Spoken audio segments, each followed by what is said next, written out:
Hey everyone! Welcome back to the channel.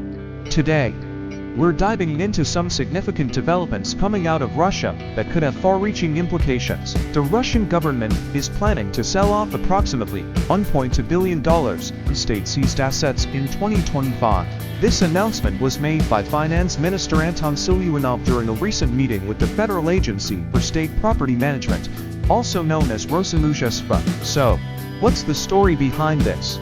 Well, the Russian government is looking to boost its revenues, especially since they're facing a projected budget deficit of around 17 trillion rubles, which translates to roughly 0.5% of their GDP. A significant part of this deficit is attributed to rising defense spending, which has surged in recent years. To address this financial shortfall, the government is turning to these seized assets as a potential source of income. Now, Siluanov didn't provide specific details on how the government plans to utilize the proceeds from these asset sales. However, it's clear that they're taking proactive steps to manage their finances. In fact, last year, Russia seized a record 544.7 billion rubles, or about $6.71 billion, from various sectors, including food, real estate, and retail. This is part of a broader trend of wealth redistribution that has been occurring since the full-scale invasion of Ukraine in 2022. During this period, the Russian government has nationalized strategic assets worth around 1 trillion rubles, which is approximately $10.8 billion.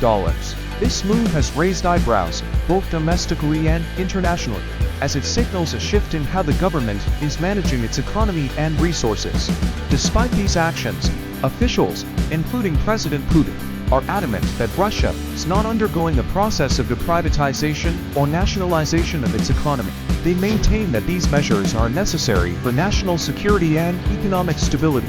It's important to consider the implications of these asset sales. For one, it raises questions about property rights and the future of private enterprise in Russia. If the government continues to seize and sell assets, what does that mean for businesses operating in the country? Will investors feel secure in their investments, or will they be wary of potential government intervention? Moreover, this situation reflects the broader economic challenges that Russia is facing. With sanctions imposed by Western countries and a struggling economy, the government is under pressure to find new revenue streams. Selling off seized assets might provide a temporary solution, but it also highlights the ongoing economic turmoil and the need for a more sustainable approach to fiscal management. As we look ahead, it will be interesting to see how these plans unfold.